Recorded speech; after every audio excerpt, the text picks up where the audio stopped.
Когато затвориш вратата, от едната страна остава любовта, от другата болката. Важното е дали влизаш или излизаш. Не аз затворих вратата, затръшна я вятърът. Той нахву през прозореца в юлската жега, разбърка пердетата, разпръсна по пода листата с любовните стихове. Захвърли в очите ми песачинка, за да си мисля, че плача заради нея. Този вятър предизвика хаос и в стаята, и в душата ми.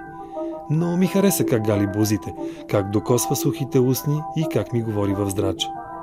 После се завъртя няколко пъти из стаята и си тръгна. Не ме прегърна, не ме целуна, не ми каза обичам те. Случвало ли се някога през някой прозорец два пъти да влезе един и същи вятър?